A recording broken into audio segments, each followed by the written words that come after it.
Imagine you've just been handed a drink bottle filled with what appears to be what the brand is famous for, water. Except it isn't. What it is, in fact, is a highly flammable aerosol, a chemical that, if swallowed, can burn through your throat, damage your lungs, and cause serious life-threatening health effects. Now imagine this bottle handed to a 3-year-old child.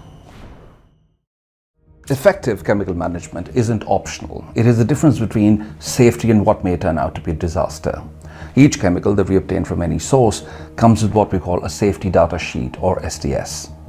At workplaces, employers and employees, especially employers, have the legal obligation to provide a safe system of handling and storage of chemicals, all according to this SDS. The obligations that the employer in this case failed to comply with. 4 workers arrived at their site, a residence in Rowville, Victoria. They were contracted to install double-glazed windows, a standard job that they may have performed many times before.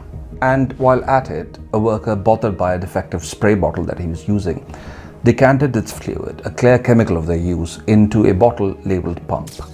This liquid, in its appearance, especially in a bottle it was poured into, could easily be mistaken for fresh drinkable water, what the brand is known for. But appearances are where its similarities with water end. The journal has a statement for this chemical, which, by the way, is an industrial solvent used for commercial cleaning purposes, reads on its safety data sheet: highly flammable, may be fatal if swallowed or enter airways, causes skin and eye irritation, may cause drowsiness or dizziness. Such substances have known to cost people, especially children, their lives. The worker then left this bottle on a nearby hatch, likely with the plan to take it along once the job was completed. That, unfortunately, did not happen.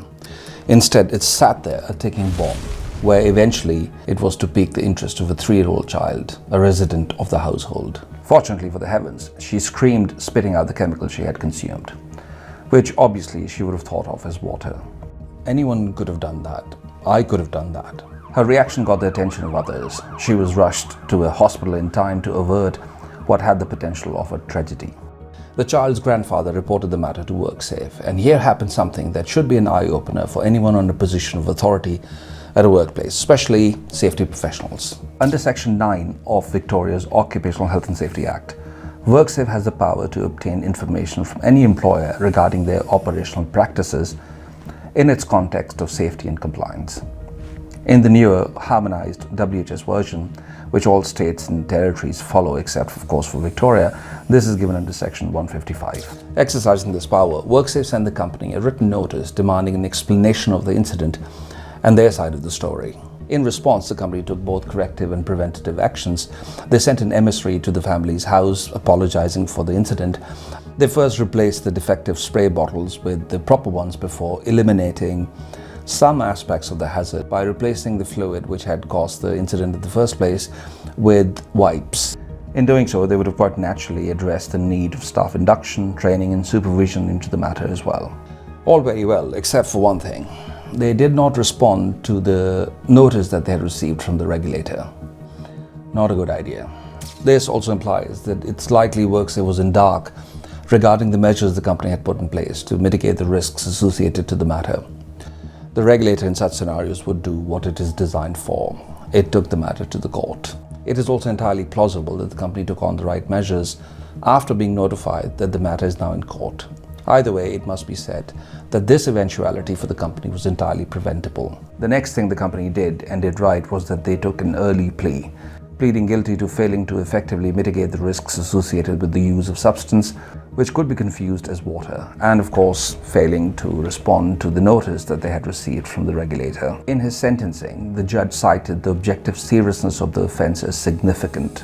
However, citing the company's early plea and a genuine remorse, the court handed over a fine of $8,500 in fines and costs. It is also made clear that without the early plea, the fine would have been $20,000 with a conviction. Here is what to do. If any regulator, state or federal, has required you to respond to a matter, it is in your best interest that you do. In my experience, if you work with them, especially present to their satisfaction, how are you to mitigate the risks in the future, concerns like the one presented in this video can potentially be avoided for court hearings. For all workplace activities, the chemicals, hazardous substances in general, we must meet the compliance requirements. These can be found from states' safety regulations. They include, but of course are not limited to, requirements such as keeping all chemicals in their original containers, and with legible labels. Safety data sheet readily accessible to anyone with the use of the substance and its compliance. At home, especially if you have children, keep all chemicals, like for example those used for cleaning purposes, dishwashing tablets, detergents, floor and tile cleaners, etc., stored correctly. Caustic is an absolute villain in this category, known to have caused multiple fatalities of children due to accidental exposure. You may also have stuff sitting in the garage you want to rethink. Under no circumstances any chemical should be decanted into containers of food or drink. If you have tradies engaged to complete a task for you at home, take all necessary precautions before, during and after, ensuring they have not inadvertently left a hazard behind, especially if you have children at home. Safety data sheet for any and all substances, including substances such as dishwashing liquid, can be obtained online with no cost to you. Send your questions, comment, like and subscribe for more.